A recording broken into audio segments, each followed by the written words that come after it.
प्रबंधन प्रणाली विकसित करने की ठानी, जिससे कि नुकसान को कम से कम किया जा सके। आज उस सोच के सकारात्मक परिणाम पूरे देश में देखे जा रहे हैं। माननीय मुख्यमंत्री निपुण इंजीनियर हैं, इसीलिए उनकी गहरी रुचि तकनीकी नवाचारों में है।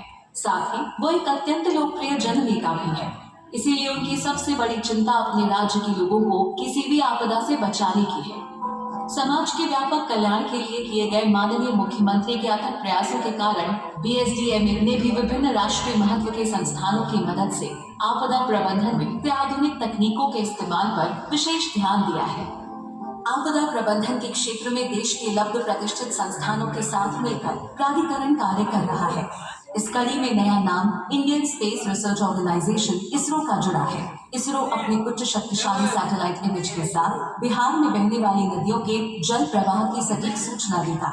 नदियों में अत्यधिक और असामान्य जल प्रवाहित होने पर इसरो की मदद से खतरे वाले इलाकों को चिन्हित कर पूर्व चेतावनी जारी की जा सकेगी। इसरो बिहार की विभिन्न नदियों की गहराई का आकलन भी करेगा। नदी तल में कहां कितनी मात्रा में गाद जमा है, यह जानकारी प्राप्त होने से मानसून के दौरान नदियों के जल ग्रहण की क्षमता का अनुमान लगाया जा सकेगा। यह बाढ़ से निपटने की पूर्व तैयारियों में मददगार साबित होगा। बीएसडीएमए की अब तक की संतोषजनक यात्रा की सबसे नई उपलब्धि को सही मायने में मील का पत्थर ही कहा जा सकता है। यह है पूर्व चेतावनी देने वाला जीवन रक्षक सुरक्षा कवच निर्दिश पेंडेंट। इसे आधुनिकतम तकनीक का उपयोग करके बनाया गया है। माननीय मुख्यमंत्री ने प्राधिकरण को मानव जीवन को बचाने के लिए एक नवीन और अभिनव तकनीक ढूंढने का चुनौतीपूर्ण कार्य सौंपा और कथक प्रयासों के उपरांत प्राधिकरण ने आईआईटी पटना के सहयोग से इस पेंडेंट को विकसित किया। यह आपदा की पूर्ण चेतावनी देता है। इस पेंडेंट को लॉकेट की तरह गले में पहना जा सकता है या ताबीज की तरह बाह पर बांधा जा सकता है।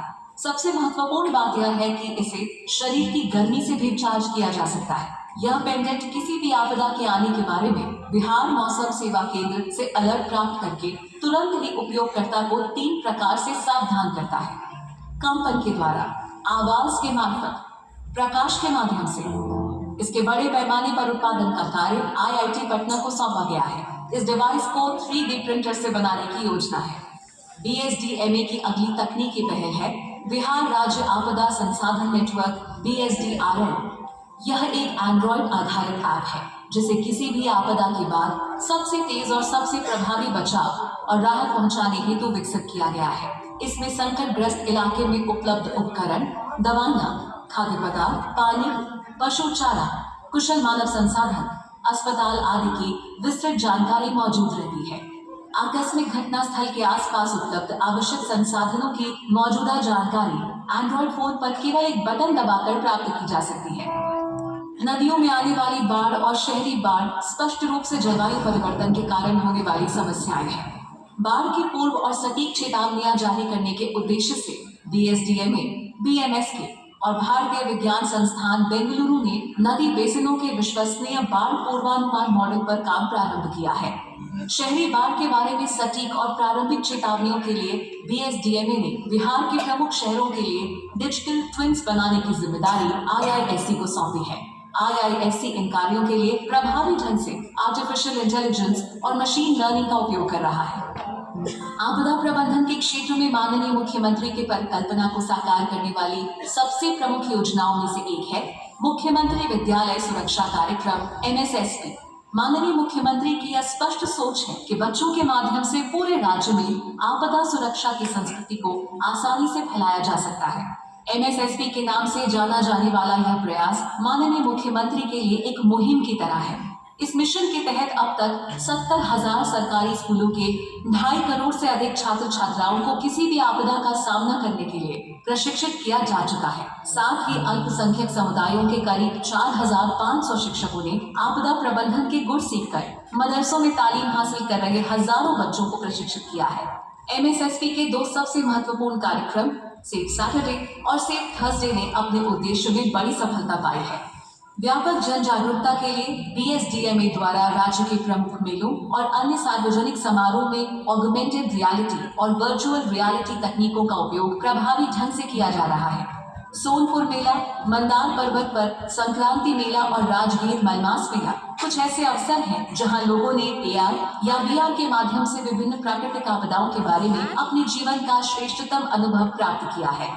एनआईटी पटना के सहयोग से प्राधिकरण आपदा जोखिम विश्लेषण और बिहार के 54 ऐतिहासिक स्मारकों के संरक्षण के लिए भी एआर और वीआर का प्रभावी ढंग से उपयोग कर रहा है। इन संरचनाओं के रेट्रोफिटिंग की योजना बनाने में मदद करने के लिए आईआईटी पटना की मदद से आरवीएस रैपिड विजुअल स्क्रीनिंग के लिए एक गणितीय मॉडल विकसित किया गया है। इस प्रकार राज्य के 2 विशिष्टतम संस्थानों से जुड़कर आपदा प्रबंधन के क्षेत्र में प्राधिकरण नवीनतम तकनीकों का सफलता से उपयोग कर रहा है। हमारा शुरू से ही संकल्प है, राज्य के खजाने पर आपदा पीड़ितों का पहला अधिकार है। आपदा की स्थिति से निपटने के लिए विद्यालयों में कई तरह के प्रशिक्षण कार्यक्रम चलाए जा रहे हैं। साथ ही दिव्यांग बच्चों को आपदाओं से सुरक्षित रखने के लिए उन्हें प्रशिक्षित किया जा रहा है। माननीय मुख्यमंत्री के दिशा निर्देश पर प्राधिकरण ने आपदाओं के दौरान दिव्यांगजनों की सुरक्षा के लिए महत्वाकांक्षी कार्यक्रमों की शुरुआत की है। समाज कल्याण विभाग और शिक्षा विभाग के सहयोग से दिव्यांगजनों के बीच कार्यरत संस्था सक्षम और बिहार शिक्षा परियोजना परिषद के कर्मियों को मास्टर ट्रेनर्स का प्रशिक्षण दिया जा रहा है। अब तक लगभग 620 लोगों को दिव्यांगजन समायोजित आपदा जोखिम न्यूनीकरण एवं क्षमता वर्धन प्रशिक्षण दिया जा चुका है। राजधानी स्थित विशेष विद्यालयों में 500 से ज्यादा दिव्यांग बच्चों को आपदाओं से बचाव की जानकारी मॉक ड्रिल के जरिए प्रदान की गई है। इसके साथ ही प्राधिकरण जन्मजात दिव्यांगता को रोकने के लिए भी व्यापक रूप से कार्य कर रहा है। भयावह बालासोर ट्रेन दुर्घटना के पीड़ितों के पुनर्वास के लिए प्राधिकरण ने उल्लेखनीय प्रयास किए हैं। 2 जून 2023 को हुए इस भीषण हादसे में दुर्भाग्य से बिहार के 70 लोगों की जान गई और 61 लोग गंभीर रूप से घायल हो गए थे। ऐसे में टीस मुंबई के सहयोग से पीड़ितों को तुरंत राहत पहुंचाई गई। In response to the train disaster, it approached the states